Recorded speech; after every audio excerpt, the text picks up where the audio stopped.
প্রিয় শিক্ষার্থীবৃন্দ, আমি অনেক দিন পর তোমাদের অর্গানিক কেমিস্ট্রি চ্যাপ্টারের প্রায় শেষ দিকের পলিমার এবং প্লাস্টিসিটি টপিকস নিয়ে আজকে আলোচনা করব। এর আগে আমি তোমাদের ক্লাস নিয়েছিলাম সক্রিয়কারীমূলক এবং নিষ্ক্রিয়কারীমূলক। সক্রিয়কারীমূলক এবং নিষ্ক্রিয় মূলকের উপস্থিতিতে অ্যারোমেটিক যৌগের মধ্যে কোন কোন পজিশনে প্রতিস্থাপন বিক্রিয়া ঘটে, এই ক্লাসটি আমি নিয়েছিলাম বেশ কিছুদিন আগে। তো এই চ্যাপ্টার আমাদের শেষ দিকে। আজকে আমার ক্লাসের পর বায়ু পলিমার নিয়ে আর একটা ক্লাস নেবে আমাদের ম্যাডাম, শেষ হয়ে যাবে। তা আমি পলিমার এবং প্লাস্টিসিটি নিয়ে আজকে ক্লাসটা নিব, এবং এই ক্লাসের মধ্যে আমরা যে সমস্ত বিষয়গুলো আলোচনা করব তার মধ্যে হচ্ছে যে পলিমার।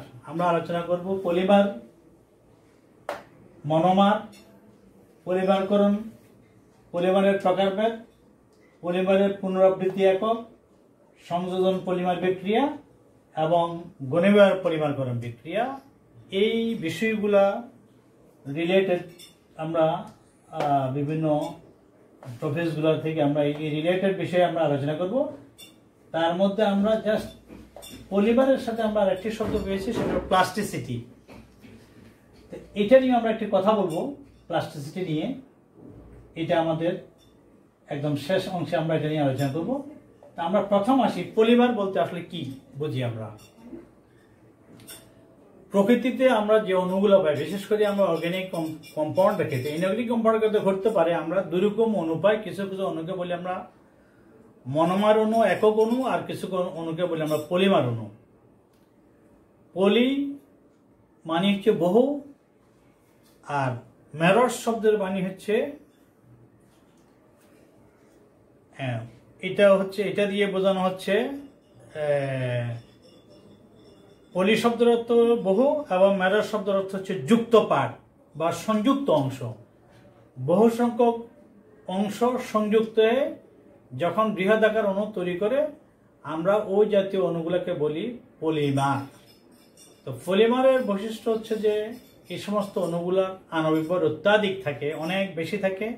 সাধারণত আমরা আণবিক ভর তাদের 1000 থেকে আরম্ভ করি লক্ষ পর্যন্ত হতে পারে। সাধারণত আমরা দেখতে পাই যে আণবিক ভরের মান যদি 1000 অপেক্ষা অধিক হয় এবং তাৎক্ষণিক বহুগুণ বৃদ্ধি পায়, আমরা এই সমস্ত অণুকে বলি পলিমার। পলিমারকে আমরা বিকল্প শব্দ বলি, সেটা হলো আমরা এটাকে দানবীয় অণু বলে থাকি। দানবীয় অণু, জায়ান্ট মলিকুল বলে থাকি। তো এই অণুগুলোর সৃষ্টির রহস্য হচ্ছে যে আসলে প্রকৃতিতে আমরা এমন কিছু কিছু অণু পাই যে যাদেরকে আমরা মনোমার বলি। এমন কিছু মনোমার আছে যে মনোমার অণুগুলো একজনের সাথে সংযুক্ত হয়ে বৃহদাকার অনেক বড় আণবিক ভর বিশিষ্ট, লম্বা শিকল বিশিষ্ট বৃহদাকার অণু সৃষ্টি করে। এই বৃহদাকার অণুগুলোকে বলি আমরা পলিমার। পলিমারের মধ্যে আমরা দেখতে পাই যে একই ধরনের একটা অংশ বা একটি খণ্ড বারবার সেট আপ থাকে, বারবার সংযুক্ত থাকে। সেই অংশটাকে বলি থাকি আমরা, এটাকে বলি পলিমারের পুনরাবৃত্তি, রিপিটিং ইউনিট, পুনরাবৃত্তি একক।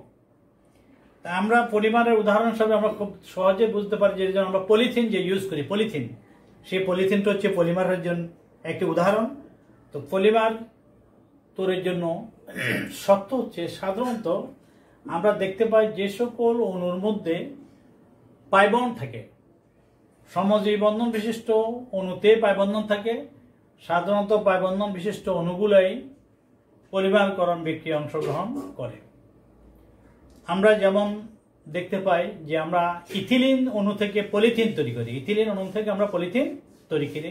ইথিলিন অণুকে উপযুক্ত পরিবেশে আমরা বিক্রিয়া করার পরে ইথিলিনের বহু সংখ্যক অণু একসাথে সংযুক্ত হবে। সংযুক্ত হওয়ার পরে সে একটি বৃহদাকার একটি বড় অণু তৈরি করবে। আমরা তখন বৃহদাকার যে বড় অণুটি তৈরি হবে সেই অণুটাকে বলছি পলিমার। আর যে অণুটি, যে ক্ষুদ্রতম অণুটি বিক্রিয়ার মাধ্যমে পলিমার তৈরি করে, অর্থাৎ পলিমার বিক্রিয়ার যে বিক্রিয়ক যারা, তাদেরকে বলি আমরা মনোমার। আর মনোমার থেকে পলিমার সৃষ্টির যে বিক্রিয়াটি বা যে প্রক্রিয়াটি আমরা তাকে বলি পলিমারকরণ বিক্রিয়া। এটার জন্য আমরা একটা এক্সাম্পল দেখাবো। আচ্ছা, আমরা আসি যে আমাদের তাহলে পলিমার আমরা বুঝলাম এখান থেকে পলিমার কি। তাহলে পলিমার হচ্ছে বৃহদাকার অণু। এক কথা যে আমরা বলতে চাই, পলিমার হচ্ছে একটি বৃহদাকার অণু যেটা বহু সংখ্যক মনোমার অণু সংযুক্ত তৈরি করে, আমরা তাকে বলি পলিমার। মনোমার হচ্ছে একটি একক অণু, যে অণুটি উপযুক্ত পরিবেশে যুক্ত হয়ে একটি বৃহদাকার অণু তৈরি করে, আমরা তাকে বলি মনোমার। আর মনোমার থেকে পলিমারকরণ তৈরির যে বিক্রিয়াটি বা যে প্রক্রিয়াটি, আমরা তাকে বলি পলিমারকরণ বিক্রিয়া। তাহলে আমরা প্রথম এই তিনটা টপিকস নিয়ে ধারণা দিলাম। এবার আমরা এটুকু বোঝানোর জন্য আমরা এক্সাম্পল দিই। জাস্ট আমরা এখানে যে তিনটা টপিক বললাম এটা নিয়ে আলোচনা করার জন্য আমরা একটা এক্সাম্পল হিসেবে নিতে পারি। যেমন ধরো আমরা ইথিন বা ইথিলিন এই অণুটাকে আমরা বিবেচনা করি। এটা হলো ইথিন কিংবা ইথিলিনের একটি অণু। এখানে আমি তার আগে বলতেছি এন সংখ্যক অণু। এখানে এন এর বলো 600 to 1000 হতে পারে। এটাকে যদি আমরা বিক্রিয়া করে, সাধারণত এই সমস্ত মনোমার থেকে পলিমার তৈরির যে প্রক্রিয়াটা উচ্চ তাপ লাগে, উচ্চ চাপ লাগে এবং প্রভাব লাগে। পলিমারকরণ বিক্রিয়াগুলার একটি জেনারেল কন্ডিশন হচ্ছে উচ্চ তাপমাত্রা, উচ্চ চাপ এবং প্রভাব। এই তিনটা বিষয় ধরে আমরা রিঅ্যাকশন এনভায়রনমেন্ট বা বিক্রিয়াটির পরিবেশকে আমরা নির্ধারণ করি। ওই পরিবেশে মনোমারগুলো বিক্রিয়া করার জন্য উপযুক্ত হয় এবং তারা বিক্রিয়া করে পলিমার তৈরি করে। পলিমার যখন তৈরি, মনোমারের মধ্যে বহু সংখ্যক অণু থাকে, পলিমারের মধ্যে একটি মাত্র অণু থাকবে। তবে বহু সংখ্যক অণুর যে ভরটা, সবগুলো অণুর ভর যায় একসাথে একটি অণুর ভরের মধ্যে পাওয়া যাবে। এক্ষেত্রে আমরা দেখতে পাই এই ঘটনাটি যখন ঘটে, সেখানে আমরা দেখতে পাই পাই বন্ধন যুক্ত। আমরা আগেই বলছিলাম যে পলিমার অণু তৈরি করতে গেলে যারা মনোমার হবে, মনোমার অণুসমূহের মধ্যে অবশ্যই পাই বন্ধন থাকতে হবে, পাই বন্ধন থাকতে হবে। আমরা এখানে যে ইথিন অণুটা নিয়েছি এটার নাম ছিল ইথিন বা ইথিলিন, আর এই অণুটার নাম হচ্ছে, এটার নাম হচ্ছে পলিথিন।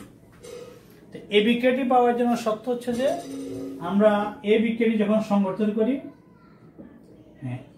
এয়ার উপস্থিতিতে মানে অক্সিজেনের উপস্থিতিতে, আমরা তাকে উত্তপ্ত করতে হবে 100 ডিগ্রি সেলসিয়াস থেকে 200 ডিগ্রি সেলসিয়াস তাপমাত্রা, এবং চাপ দিতে হবে 1000 থেকে 1200 হেক্টোস্ফিয়ার।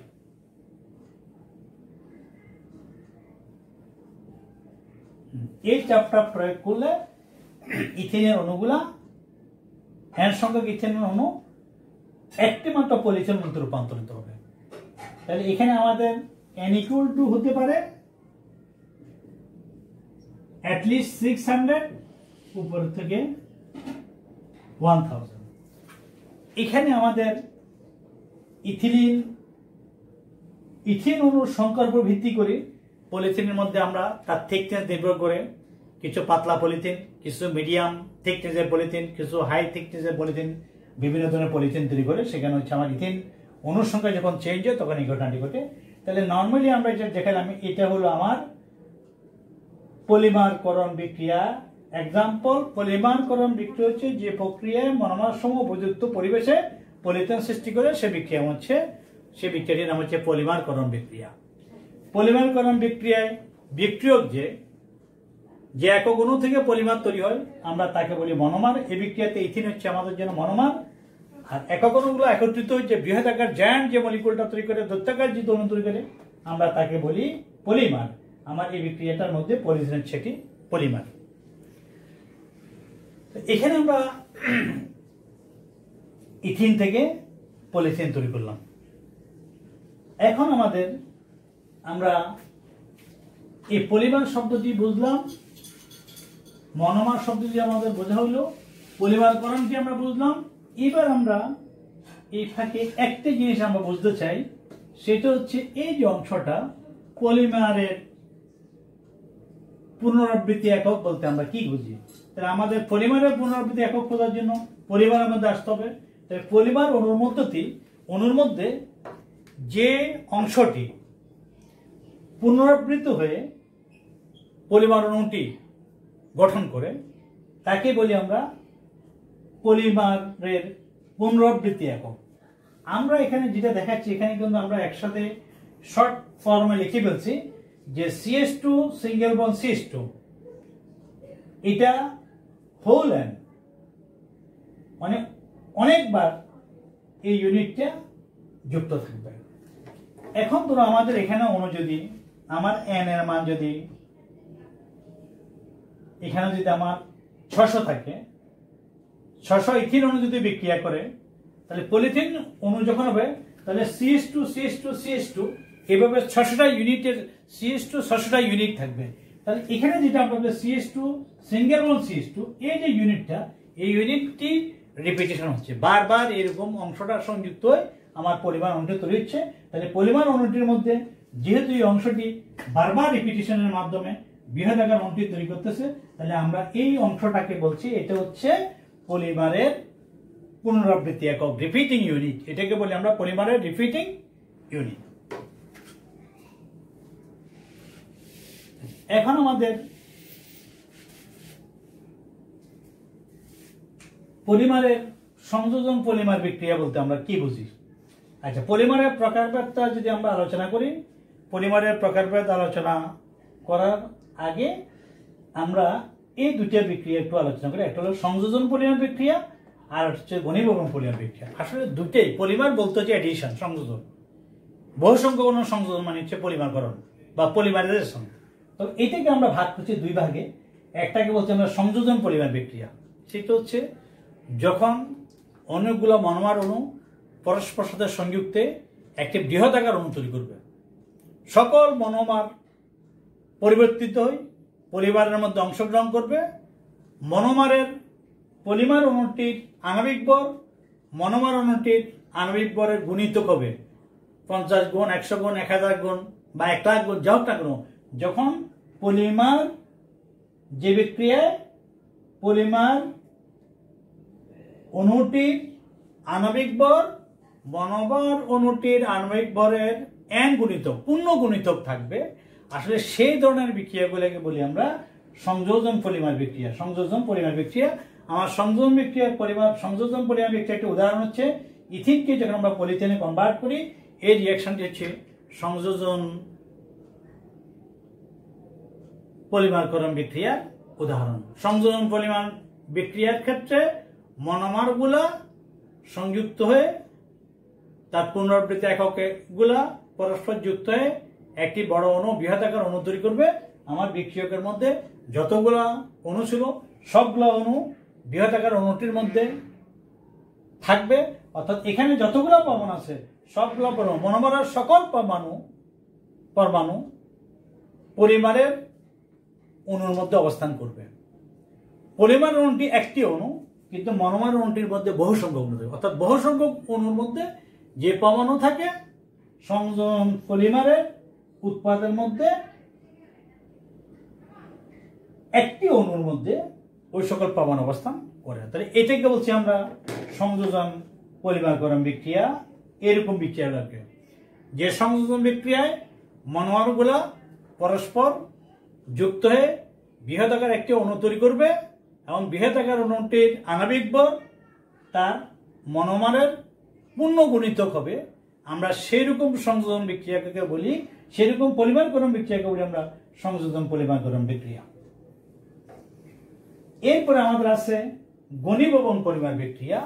আমরা এই বিক্রিয়াটিও ওখানে সংযোজন ঘটে, সেখানে দেখা যাবে, আমরা দেখব যে পলিমারকরণ বিক্রিয়ায় দুটি ভিন্ন কার্যকরীমূলক বৈশিষ্ট্য মনোমার। এই বিক্রিয়ার মধ্যে বৈশিষ্ট্য হচ্ছে যে সেখানে একই কার্যকরীমূলক বৈশিষ্ট্য মনোমারগুলো বিক্রিয়া করে বৃহদাকার অণু তৈরি করবে, একটি মাত্র অণু তৈরি হবে। সেখানে আর কোনো অণু, বৃহদাকার অণুটির সাথে আর কোনো ছোট অণু, কোনো ফ্র্যাকশন অণু থাকবে না। কিন্তু যখন ঘনীভবন পলিমার হবে তখন কিন্তু মনোমারগুলো একরকম হবে না, মনোমার দুই রকম হবে।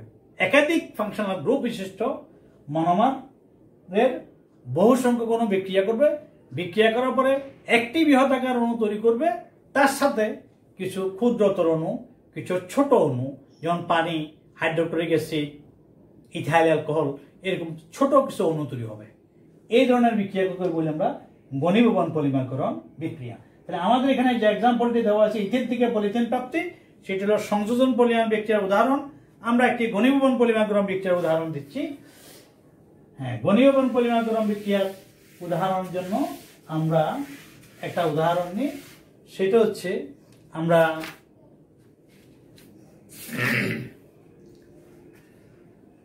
নাইলন 6,6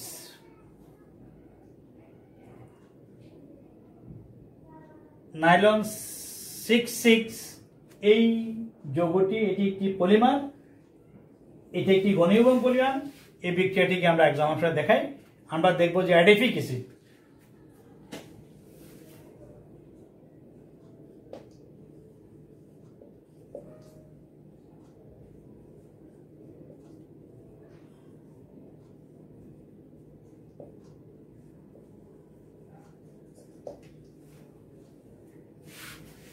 এটি হলো অ্যাডিফিক অ্যাসিড অণু।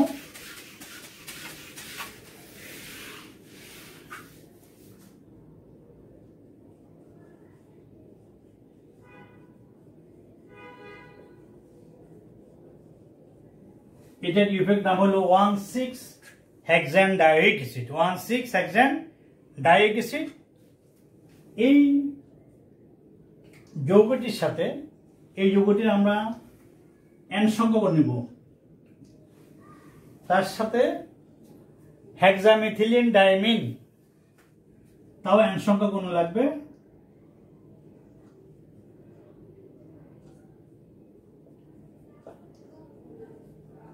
হেক্সামিথিলিন, এই যে মিথিলিন গ্রুপ হচ্ছে CH2, হেক্সা মানে 6টি, ডাইমিন মানে 2টি অ্যামিনো গ্রুপ।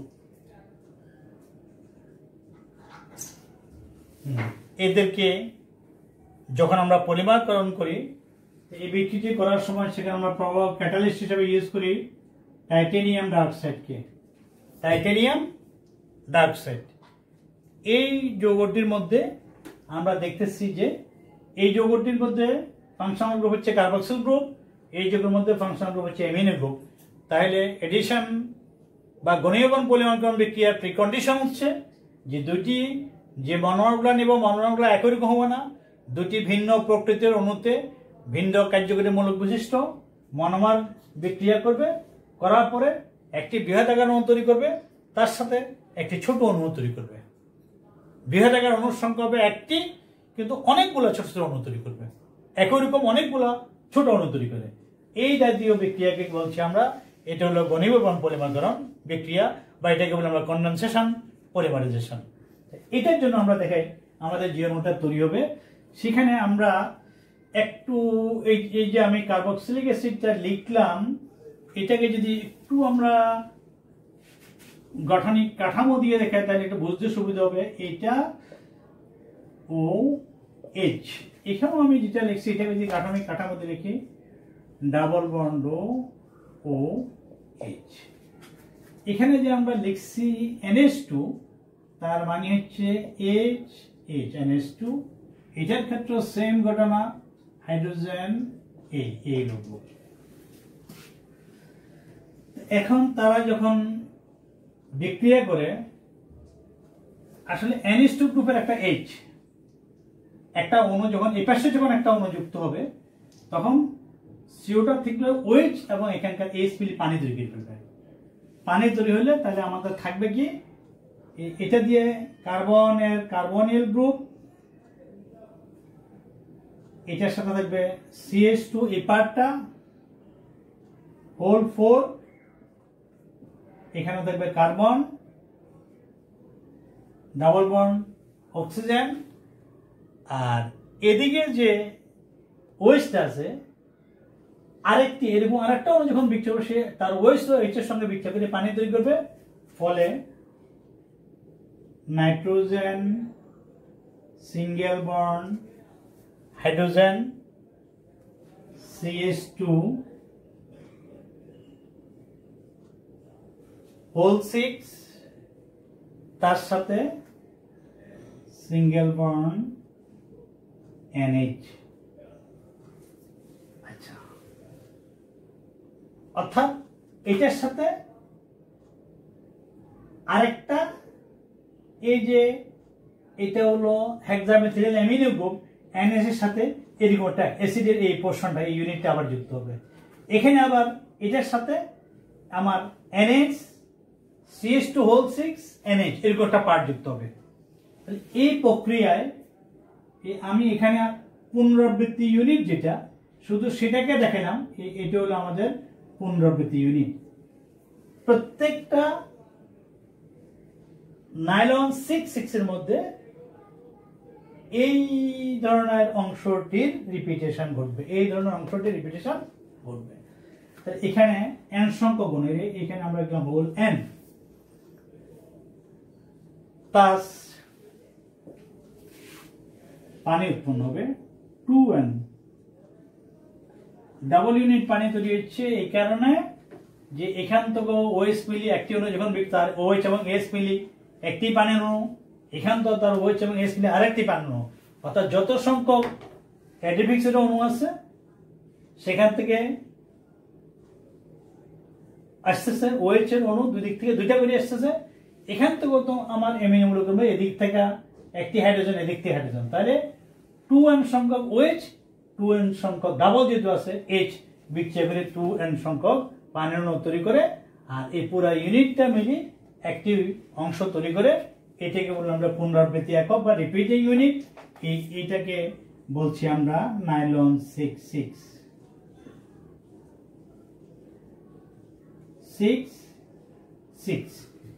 এক্ষেত্রে আমাদের নাইলন 6,6 বলার পিছনে একটু কারণ হচ্ছে যে 6,6 আমরা ইয়ে দিই, এটা বলার কারণ হচ্ছে যে এটার একটা মেসেজ আছে যে 6,6 দ্বারা বোঝানো হচ্ছে এখানে আমরা যে পলিমারটি তৈরি করতেছি সেই পলিমারটির মধ্যে যে দুইটা মনোমার আছে, দুইটা মনোমার হচ্ছে 6 কার্বন বিশিষ্ট মনোমার।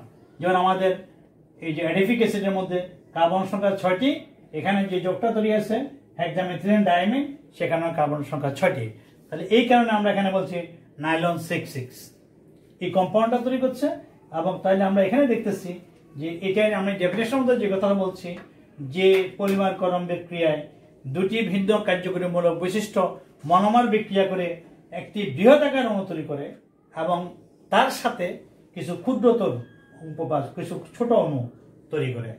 এই ধরনের যে বিক্রিয়াটি থাকে আমরা সেই বিক্রিয়াটিকে বলি কনডেনসেশন পলিমারাইজেশন অথবা ঘনীভবন পলিমারকরণ। এখানে কোনো সংযোজন করছে, তবে সংযোজিত হওয়ার সময় স্মলস্ট একটি পোর্শনকে সে তার বডি থেকে, তার অংশ থেকে এলিমিনেট করেছে, সরাই দিচ্ছে এখান থেকে।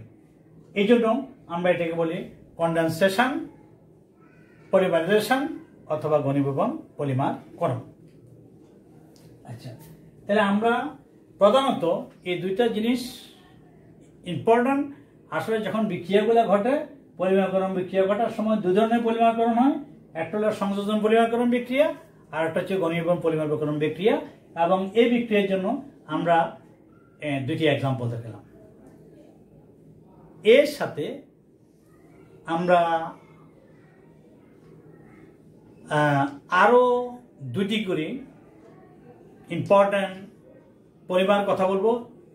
সেই পলিমারগুলো আমরা নাম বলে থাকি, যেমন আমরা পলিথিন ছাড়াও সংযোজন পলিমারকরণ প্রক্রিয়ার মধ্যে সংযোজিত পলিমার যে ইম্পর্টেন্ট কিছু অণু তৈরি করি, তার মধ্যে আছে পিভিসি, পলিপ্রোপিন এবং টেফলন। পিভিসি, পলিপ্রোপিন এবং টেফলন, এটা নিয়ে আমরা আলোচনা করব। এখন আমাদের আলোচ্য বিষয় হচ্ছে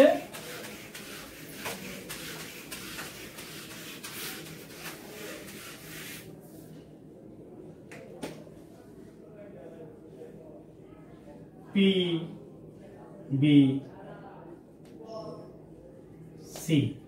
এটাকে আমরা ইংরেজিতে এভাবে লিখি পিভিসি, পলিভিনাইল ক্লোরাইড।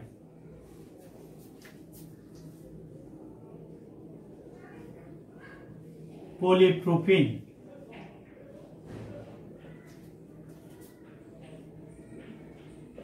আর একটা আছে টেফলন। আরো শব্দ আছে আমাদের পলিস্টাইরিন। এখানে আমি চারটা পলিমারের কথা নাম উল্লেখ করছি। 4টা পলিমার হচ্ছে যে সংযোজন বিক্রিয়ার মাধ্যমে প্রাপ্ত পলিমার। তো এই বিক্রিয়াটাকে বোঝার জন্য, সবাইকে বোঝার জন্য আমি খুব একটা সিম্পল ইকুয়েশন ইউজ করতেছি। সেটা হচ্ছে এই বিক্রিয়াগুলোর ক্ষেত্রে তাদের সবার মধ্যে পাই বন্ড থাকবে, কার্বন কার্বন পাই বন্ধন থাকবে। এই যৌগটা আসলে আমি এই জায়গাটাকে লিখলাম Z, CH2 double bond CH। এটা জেড জায়গার উদ্দেশ্য হচ্ছে আমার এই জায়গাটা চেঞ্জ করলে বিভিন্ন রকম অণু পাওয়া যাবে। সুতরাং এই জন্য আমি এটাকে জেড দিয়ে দেখালাম। এই একটা অণু, এটার এর সঙ্গে অণু যখন বিক্রিয়া করবে, এই অণুটাকে আমরা মনোমার রূপে পাইতেছি। তাকে আমরা তাপ চাপ দিব, এটাকে আমরা এক কথা লিখে ফেলতেছি উপযুক্ত পরিবেশ।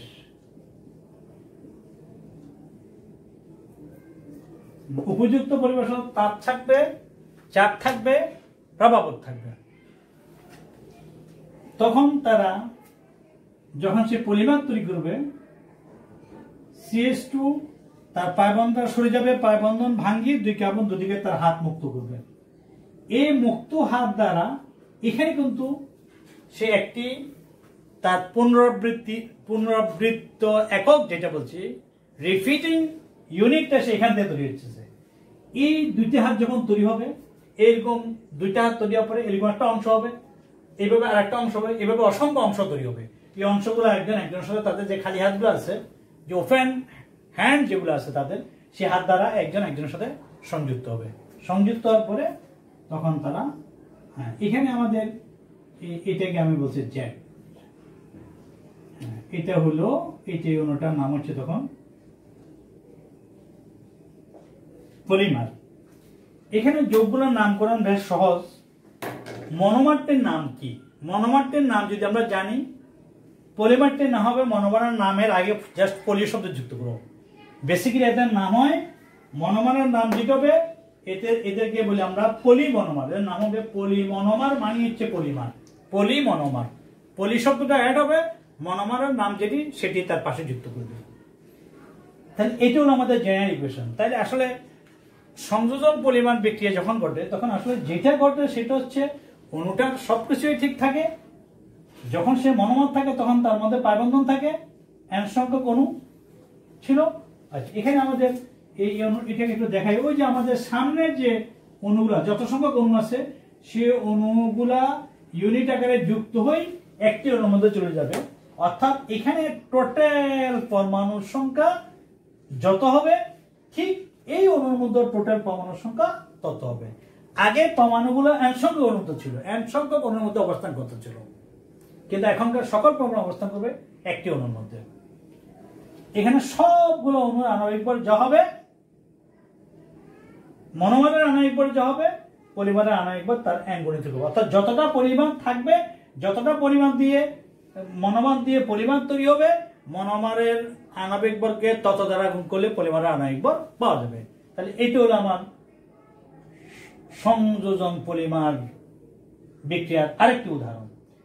এখন এক্ষেত্রে আমরা দেখি, যদি আমি আমার যেখানে জেড আছে, আমরা যদি জেড ইকুয়াল টু এটাকে যদি আমরা এই যেখানে দেখো আমি স্ট্রাকচার ঠিক দেখতেছি, আসলে যদি এটাকে আমি দিই Cl, ক্লোরিন দিই, এখন এটার নাম হচ্ছে, মনোমারটার নাম হচ্ছে ক্লোরোইথিন,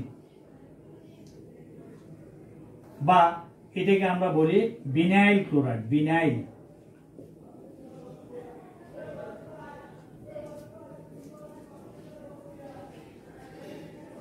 এই যোগটার নাম হচ্ছে বিনাইল, কারণ এখানে যে মূলকটা আছে আমরা এই মূলককে বলছি বিনাইল মূলক, এখানে ক্লোরিন আছে এই জন্য বললাম হচ্ছে বিনাইল ক্লোরাইড। তাহলে এই রিঅ্যাকশনটি যখন হবে, তখন আমার এই জায়গাতে হবে কি, এখানে Cl থাকবে। তাহলে আমার এই যোগের, যেহেতু এটার নাম বিনাইল ক্লোরাইড ছিল, এখন এই যোগের নাম হবে পলি বিনাইল ক্লোরাইড। পলিবিনাইল ক্লোরাইড আমরা এটা পাই আমাদের প্লাস্টিক যে পাইপগুলো তৈরি হয়, ইলেকট্রিকের যে আমরা পাইপগুলো তৈরি করি লাইন নেওয়ার জন্য, পানির লাইনের জন্য বাসার মাধ্যমে যে পাইপগুলো তৈরি করি, টয়লেটের মধ্যে যে পাইপগুলো ইউজ হয় এই সবগুলো হচ্ছে পিভিসি পাইপ, ফলে এটাকে বলি আমরা পলিভিনাইল ক্লোরাইড। এখন এটার জন্য আমাদের শর্ত হচ্ছে কি, এই বিক্রিয়াটি যখন আমরা সংগঠিত করি তখন সেখানে আমাদের প্রভাবকভাবে যৌগ পারক্সাইড লাগবে এবং উচ্চ তাপপ্রবাহ চাপ লাগবে। প্রভাবকভাবে যৌগ পারক্সাইড, উচ্চ তাপপ্রবাহ চাপ, সেটা আমরা তখন স্পেসিফিক করে বলে দেব। এবার দেখো জাস্ট আমি এই যোগটা এখানে যে জেড যেখানে দেখাচ্ছিলাম সেখানে যদি আমি CH3 দিই, এই যোগটার নাম হচ্ছে দেখো কি 1 2 3, এটা নাম হলো প্রোপিন। এই মনোমারটির নাম হচ্ছে প্রোপিন। এটাকে যখন আমরা পলিমার করবো, সব রিঅ্যাকশন স্টাইল দেখো পলিমারটার গাঠনিক কাঠামো কিন্তু একই রকম, শুধু একটা জায়গাতে গ্রুপ চেঞ্জ হচ্ছে, তখন আমি এটাকে বলবো পলিপ্রোপিন। পলি শব্দ যেহেতু এটা পলিমার, তার মনোমারের নামের পূর্বে পলিযুক্ত হবে, তাহলে এই যৌগের নাম হচ্ছে পলিপ্রোপিন। তাহলে এখানে তৈরি করলো পলিপ্রোপিন তৈরি করলো। তাহলে এই বিক্রিয়াটির ক্ষেত্রে আমরা এটার জন্য প্রবাহকে ইউজ করি টাইটানিয়াম টাইক্লোরাইড, তাপ লাগে 120 ডিগ্রি সেলসিয়াস, চাপ লাগে 140 অ্যাটমসফিয়ার। তাপমাত্রা, চাপ, প্রবাহ এই তিনটা বিষয়ের মধ্যে একটু ভিন্নতা থাকে। আর সিস্টেম দেখো যাই করছে ঘটনা হচ্ছে যে পাইবন্ধন ভাঙ্গিয়েছে, পাইবন্ধন ভাঙ্গি তাদের হাত যখন মুক্ত করে তখন ওই অংশটি আসলে মনোমারের মধ্যে পাইবন্ধনটা ভেঙে দিলে দুইটা হাতকে মুক্ত করলে যে অংশটা তৈরি হয় সেটাকে বলে আমরা রিপিটিং ইউনিট বা পুনরাবৃত্তি একক। ওইটাই রিপিটিং ইউনিট বা পুনরাবৃত্তি একক। ওইরকম অসংখ্য পার্ট, অসংখ্য ফ্র্যাগমেন্ট পরস্পর সাথে যখন সংযুক্ত হয়, যখন বৃহদাকার অণুটি তৈরি করবে তখন সেটা হয়ে যাবে পলিমার। এখানে আমাদের পলিস্টাইরিন, আমি এটার সাথে আরেকটা জিনিস ইউজ করি। পলিস্টাইরিনের জন্য যদি আমি দেখাই, দেখো আমি এখানে এটাকে বলছি আমরা, দেখো এখানে আমি জাস্ট ফিনাইল ব্লক দিলাম, ফিনাইল। ইচ্ছা করে আমি এটাকে নিষিদ্ধ করে দিতে পারি। এটা যদি বেঞ্জিন, বেঞ্জিনের সাথে এটা হলো, এটাকে বলি আমরা যে ফিনাইল ইথিন। দেখো CH2 ডাবল বন্ড CH, এটা হাইড্রোজেন হলো ইথিন হইতো, যেহেতু একটা ফিনাইল রয়েছে তার নাম হচ্ছে ফিনাইল ইথিন। ফিনাইল ইথিনের নামকে বলি আমরা স্ট্যারিন। ফিনাইল ইথিন হচ্ছে ইউপিক নাম, এখানে তার নামকে বলি আমরা স্ট্যারিন। এটাকে যখন আমরা উপযুক্ত পরিবেশে পলিমারকরণ করলে ঘটনা কিন্তু সেম ঘটনা, সব ক্ষেত্রে কিন্তু একই প্রক্রিয়া, একই পদ্ধতি, একই নীতিমালা অনুসরণ করতেছে। তাহলে পরিবর্তনটা বেসিক্যালি শুধু পাইবন্ধনটা ভাঙ্গি সেই দুটি মুক্ত হাত তৈরি করে, তখন তার পলিমার যেটা হবে আমরা সেটাকে বলবো, এটা নাম হচ্ছে পলিস্টাইরিন। পলিস্টাইরিন দাগের রশি তৈরি করার জন্য, ব্রাশ তৈরি করার জন্য আমরা এই পলিস্টাইরিনটা ইউজ করি। যে আমাদের পা বসার জন্য যে কার্পেট তৈরি করার প্লাস সিনথেটিক কার্পেট, এটা হলো পলিস্টাইরিন। আচ্ছা, এখন আমাদের সংযোজন পলিমারের মধ্যে এখানে ট্যাপটন যেটাকে বলি, এটাকে বলি আমরা টেট্রাফ্লোরোইথেন। তখন এই যোগটার ক্ষেত্রে ছিল এই যে সেম, তাও carbon carbon double bond fluorine, একটা, দুইটা, তিনটা, চারটা, এই যোগটার নাম হচ্ছে টেট্রাফ্লোরোইথেন। এন সংখ্যক অণু, তাকে যখন আমরা পলিমারকরণ করব উপযুক্ত পরিবেশ, বা এক কথা আমরা বলি পলিমারকরণ,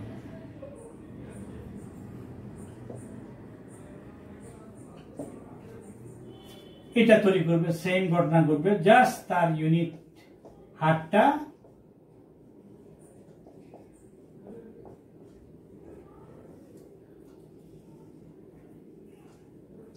এটাকে বলছে, এটার নাম হচ্ছে টেট্রাফ্লোরোইথিন, এটার নাম হচ্ছে পলিটেট্রাফ্লোরোইথিন। তো বলি পলিটেট্রাফ্লোরোইথিনের বিকল্প নাম, এটাকে বলি আমরা টেফলন। এটা হলো টেফলন। টেফলন আমরা কোথায় ইউজ করি? যে কস্টেপ, ফ্রাই প্যানের উপর আমরা যে স্তরটা দিই, বা আমরা কস্টেপ যেতে আমরা টেনিস বলের মধ্যে যে কস্টেপটা লাগাই, সেই কস্টেপ, এটা একদম ইনসুলেটর, ওইটাকে দিয়ে আমরা বিভিন্ন ইলেকট্রিক্যাল জয়েন্টের মতো কস্টেপ ইউজ করে থাকি। তাহলে এই ছিল আমাদের উল্লেখযোগ্য, আমি 5টা সংযোজন পলিমারের উদাহরণ দেখাইলাম। এই 5টা সংযোজন পলিমার তোমরা একটু দেখে নিবে। এরপরে আমরা আসতে চাই ঘনীভবন পলিমারের জন্য আমি একটা এক্সাম্পল দেখাচ্ছি। এরপরে আমি আর একটা এক্সাম্পল দেখাই, সেটা হচ্ছে যে একটা বা দুইটা এক্সাম্পল দেখাবো, দেখা যাক সময়ের কি পরিস্থিতি। আমরা বেকেলাইট, এটা কিন্তু একটা ইম্পর্টেন্ট, যেটা ফর্মিকা তৈরিতে যেটি ব্যবহার করা হয় সাধারণত আমাদের টেবিলের উপরে পানি বা অন্য কিছু পড়লে যাতে করে কাঠটা নষ্ট না হয় তার জন্য আমরা ফর্মিকা ইউজ করি, বিশেষ করে ডাইনিং টেবিলের উপরে ফর্মিকা দেওয়া হয়। এখানে আমরা এই ফর্মিকাকে বলি আমরা, এটার বিকল্প নাম হচ্ছে, এটাকে আমরা ফেনল ফর্মালডিহাইড রেজিন বলতে, বেকেলাইট, ফেনল ফর্মালডিহাইড রেজিন অথবা বেকেলাইট। তো এটা পাওয়ার জন্য আমাদের লাগবে, এটাও ঘনীভবন পলিমার গঠনের অন্তর্ভুক্ত, সেখানে লাগবে ফর্মালডিহাইড।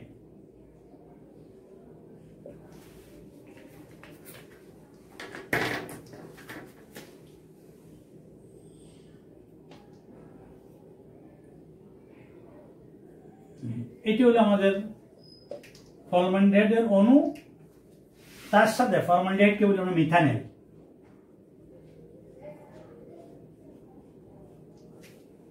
তারপর লাগবে ফেনল,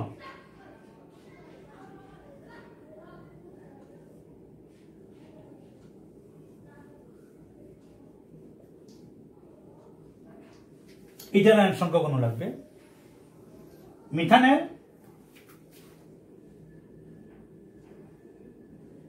ফেনল,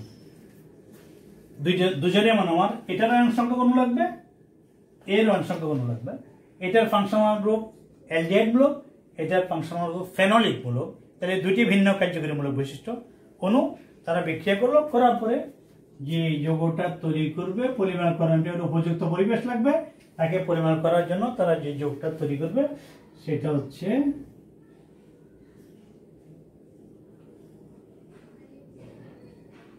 ফেনলের অণু। এখন কি ঘটে এখানে দেখো, এই জায়গাগুলোর মধ্যে আসলে ফেনলের এই জায়গাগুলোর মধ্যে হাইড্রোজেন আছে, এই যে জয়েন্ট এখানে প্রতিটা জায়গাতে হাইড্রোজেন আছে। এই জায়গাতে যেটা হয়, এখানে যে অ্যালডিহাইড গ্রুপ আছে, প্রাথমিক পর্যায়ে একটি এই গ্রুপটা এখানে সংযুক্ত হয়। অ্যালডিহাইড গ্রুপটা যখন এখানে সংযুক্ত হয় তখন হয় CH2 ওর সাথে এই কার্বনের, এই কার্বনটি যাই জাস্ট দেখে এখানে সংযুক্ত হবে, আর এই H যাই এখানে সংযুক্ত হবে। আসলে এখানে যুক্ত হয়ে যাবে কি, কার্বন যদি এখানে থাকে CH2OH, এখানে হয় CH2OH, হওয়ার পরে আরেকটা অণু যখন তৈরি হয় সেটার মধ্যে CH2OH হয়। এই CH2OH অংশের সাথে এটা একটা মধ্যবর্তী মাধ্যমিক যোগ তৈরি করে। আমরা যদি এখানে মাধ্যমিক যোগটা দেখাই নি, এটা কি করবে, এই CH2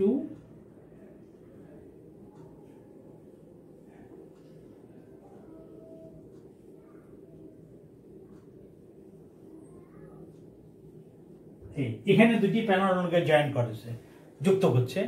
দুটা ফেনল অণুকে যুক্ত করার সময় একটা ফেনল অণু, জাস্ট আমরা যদি চিন্তা করি একটা ফেনল অণুর সাথে একটা অ্যালডিহাইড মূলক যুক্ত হই, সে CH2OH তৈরি করে, সে অবস্থায় আরেকটি ফেনল অণু, এই যে আরেকটি ফেনল অণু, হ্যাঁ এই অণুটার এখানেও CH2OH ছিল, এখানেও CH2OH ছিল, হওয়ার পরে তার সাথে এই ফেনল অণুটার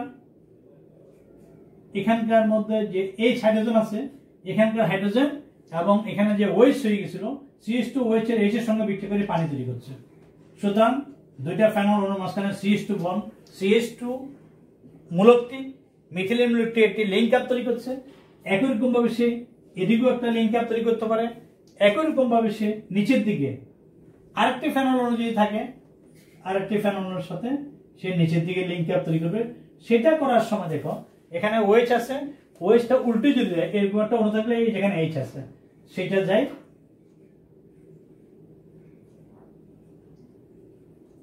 এই নিচের দিকে। আমার আরেকটি ফেনল অণু হলো, এই ফেনল অণুটি এখানে আসলো এবং তার নিচে কিন্তু OH থাকলো, এই যে OH। তাহলে এইভাবে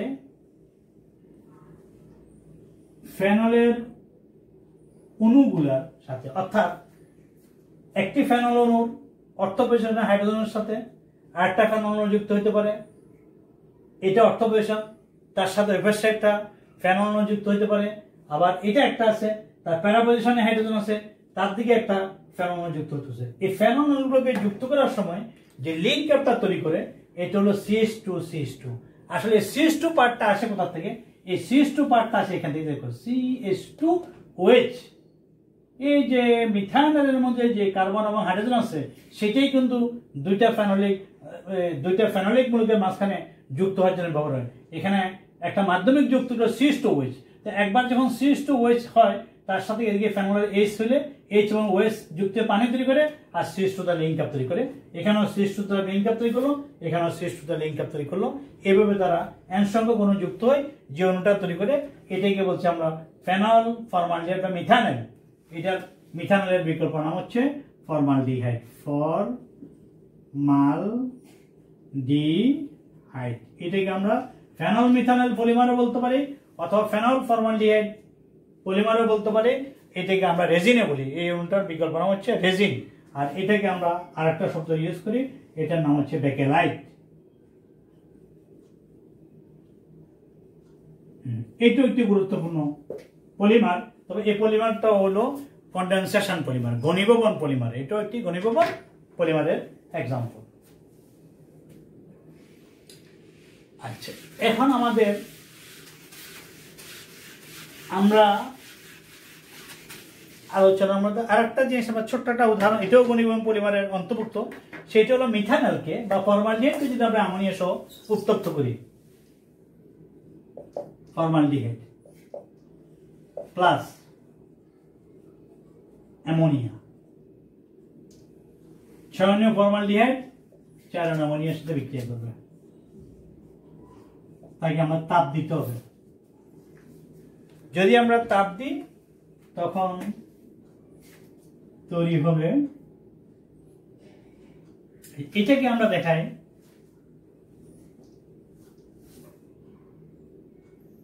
এটাকে আমরা বলতে পারি CH2(6N4) প্লাস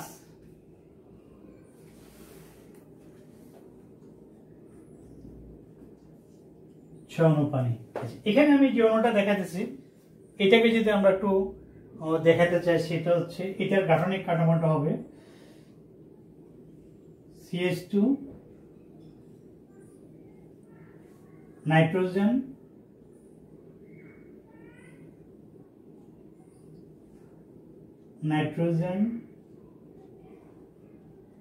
CH2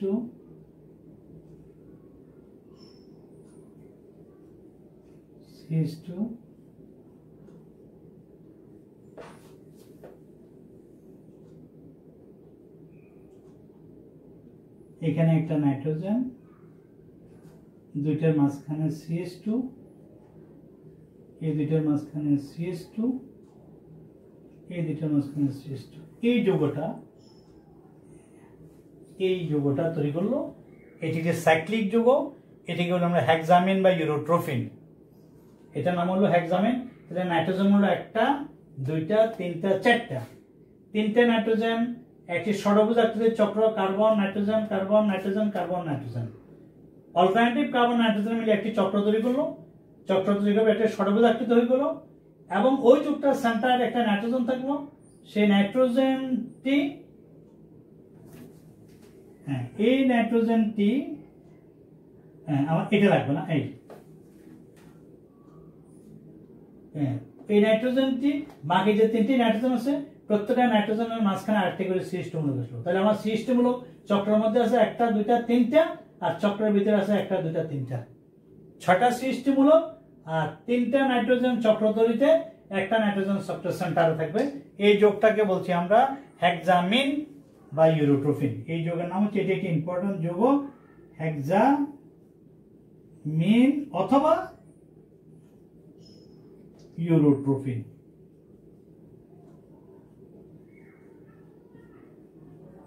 এটা বিশেষ করে একটি ইম্পর্টেন্ট মেডিসিন, বহুমূত্র রোগ, যাদের প্রস্রাবনালীতে যদি কোনো প্রবলেম থাকে তাহলে এটার জন্য আমরা এই হেক্সামিন ইউরোট্রোফিন, ইউরিনের সমস্যাজনিত কারণে আমরা এই মেডিসিনটি বহুল ব্যবহৃত, এটা ব্যবহার করা হয়। এই ওষুধটি এটা মেডিসিন হিসাবে ইউজ করা হচ্ছে। তাহলে এটাও কিন্তু এক ধরনের ঘনীভবন পলিমার। এখানে একটি অর্গানিক কম্পাউন্ড, একটা ইনঅর্গানিক কম্পাউন্ড, এটার ফাংশনাল গ্রুপ একরকম, ফাংশনাল গ্রুপ না হলে এটা একটি ভিন্ন একটা যৌগ, এটা একটি ভিন্ন যৌগ। এটাকেও আমরা কিন্তু ঘনীভবন পলিমারকরণ বিক্রিয়ায় অংশগ্রহণ করে থাকি। এটাকে কিন্তু আমরা একটা সাইক্লিক এমিন শ্রেণীর যৌগ বলি, সাইক্লিক এমিন। এটা কিন্তু একটি চক্রাকার এমিন শ্রেণীর যৌগ।